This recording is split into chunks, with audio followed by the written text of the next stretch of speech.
A very good morning to you. It's 6 o'clock here in Accra. You're welcome to the Starr Breakfast News on this rainy morning of 5th June 2024. I am Nurein Abass.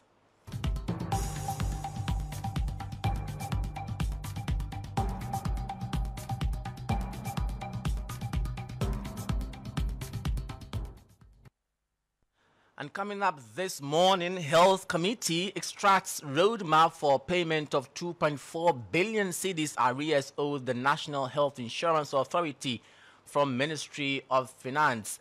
Meanwhile, CDD fellow Dr. Kwame Sapon reveals that the NHIS does not have enough funds to cater for its 6-month intervention for persons on dialysis. At least they've got some funds for the next 7 weeks. You cannot take that away from them. But they don't have enough funds for 6 months. Also coming up, lecturer at the Ghana Christian University College describes Dr. Baumia's calls to the church to support the completion of the National Cathedral project as politics without merit. The Vice President is appealing to the church, how they eat to the whole the body of the church, both those who accept it and those who don't accept it, to take it as their project. So it's more a political appeal. It's not something that is coming from the church. Later, private legal practitioner Justice Abdullah expresses surprise in decision of presiding judge in the ongoing ambulance saga trial to deliver all rulings on some 4 separate applications at a go, citing possible difficulties. Details of these stories are coming up shortly, but let's first remind you of our affiliate stations across the country. Starr News is coming to you live on Ultimate 106.9 FM in Kumasi, Empire 102.7 FM in Takrady, Zeps 95.9 FM in Zebila, Nissim 100.1 FM in Lamshao, My Star Radio in the USA. Also live on Facebook on Starr 103.5 FM and on starfm.com.gh around the world. This is Starr 103.5 FM. Starr News.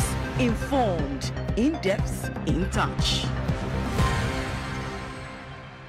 We sincerely appreciate you for choosing Starr News. To begin this morning, the Health Committee of Parliament has compelled the Ministry of Finance to provide a roadmap for payment of 2.4 billion cedis arrears owed the National Health Insurance Authority from July 2023 to February 2024. The development follows a meeting the committee held with various state actors, including the Health Ministry, Finance Ministry, the Controller and Accountant General's Department, as well as the NHIA.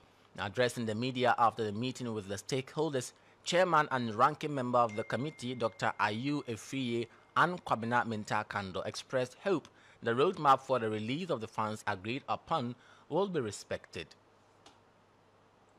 We commenced the meeting of the Health Committee that bordered on releases to the NHIA. It has been a topical issue for some time, and of course we had to bring the state entities together. We brought the Ministry of Finance, the Controller, the Accountant General, and the Ministry of Health, and then the NHIA. We're supposed to do a public hearing. But this is going to be the maiden of various meetings we'll do at the end of the month. And it's most likely that the subsequent meetings will do a public hearing on it. But because it was the first meeting, we needed to establish some ground rules. And it was difficult for us to admit the press to be present. So I accept our apology. But nonetheless, we've made tremendous progress. The arrears to the National Health Insurance Authority could be settled. And so today we met as members of Parliament on the Health Committee. The Ministry of Finance was represented. The National Health Insurance Authority was represented. The Ministry of Health was also represented. And so, as the chairman indicated, some ground rules has been established. And it is our prayer and hope that we are all going to respect what we have agreed on to be able to reduce the arrears owed the National Health Insurance Authority. Now, pharmacist and fellow with the Center for Democratic Development, Dr. Kwame Sapon, has revealed that the National Health Insurance Authority does not have the required funds to finance its 6-month intervention for persons on dialysis. Government, through the National Health Insurance Authority, is taking over parts of the cost of dialysis for patients in the active brackets between 18 and 59 years, while fully absorbing the costs for those below 18 and pensioners. But Dr. Kwame Seydou-Sarpong says the NHIA does not have the funds to achieve this for the next 6 months.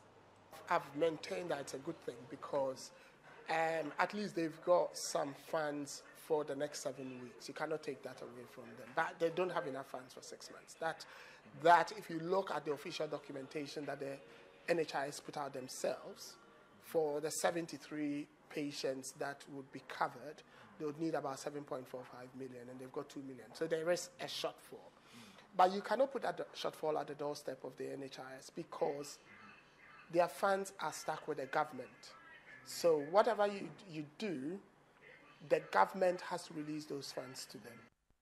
You heard pharmacist and fellow with the Center for Democratic Development, Dr. Kwame Seydou-Sarpong. This is told the Starr Breakfast News. Now, a lecturer with the Ghana Christian University College, Reverend John Avoga, has described as political calls by the NPP flag bearer, Dr. Mahamudu Bawumia, for the clergy to come together and work with government to ensure the completion of the abandoned National Cathedral project.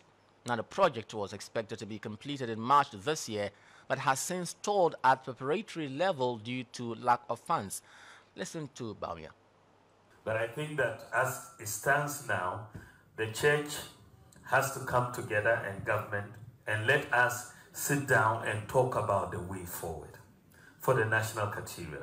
The church should come together and let us know the best way forward, how we can even get private resources to help us to complete the cathedral. But I think it is possible. We should not say it is not possible.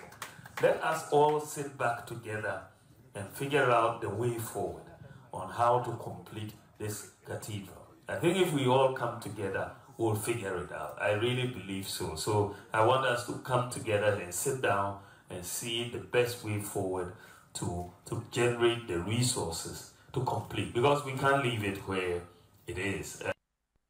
So that's the Vice President and NPP flag bearer, Dr. Mahamudu Bawumia. But reacting to this, a lecturer at the Ghana Christian University College, Reverend John Avoga, described the call as political.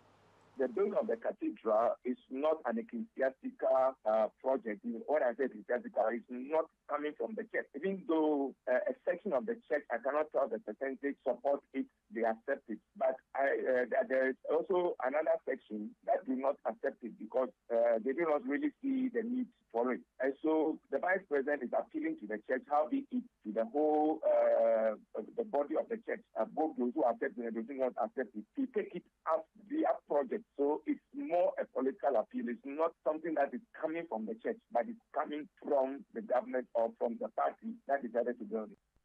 You had lecturer at the Ghana Christian University College, Reverend John Avoga. Now, private legal practitioner Justice Abdullahi has expressed surprise in the decision of the presiding judge in the ongoing ambulance trial to deliver all rulings on some 4 separate applications at a go, as he argues it will be a Herculean task. And a high court in Accra yesterday fixed June 6th to deliver rulings on all 4 separate applications filed by Dr. Kaisel Atuforsen and Richard Japa, fueled by allegations made against the Attorney General, Godfrey Yabuadami. But speaking to Starr News, Justice Abdullahi said the decision is shocking and it will be very difficult to deliver. I was shocked when I also heard the same thing, because typically you'd find that each ruling comes one at a time, so that it allows the trial judge to do a thorough work on each ruling. But to be bold to say that all 4 will be ready tells you one thing, that the judge probably is on top of the issues, and so either he already has a direction of where he's tilted towards, and so would only need, and indeed being a judge, that these things are normal. It's normal that you would have your own understanding and maybe direction of how you want to give your decision. Now, Justice Abdullahi also asked the decision by the court to rely solely on written submissions filed by the parties and not take an oral submission on the applications may not afford the applicants to express their emotions. Justice Abdullahi, however, says the decision is in the right direction considering the complexities of the case.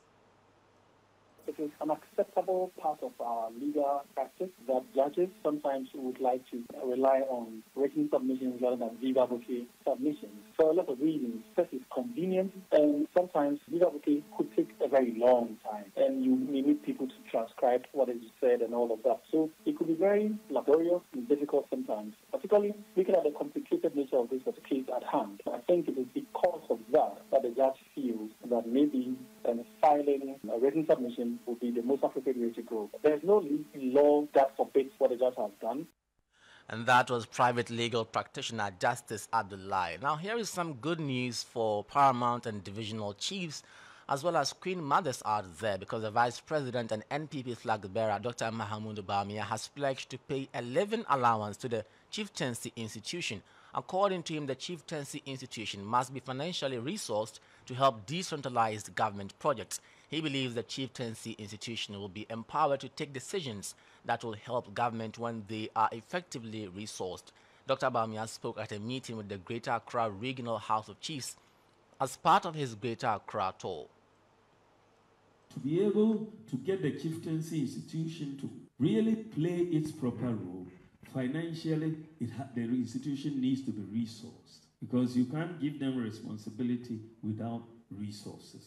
So the recommendation that has come, which we are going to we put in the manifesto, is to make sure that we pay living wages to the Chieftaincy Institution.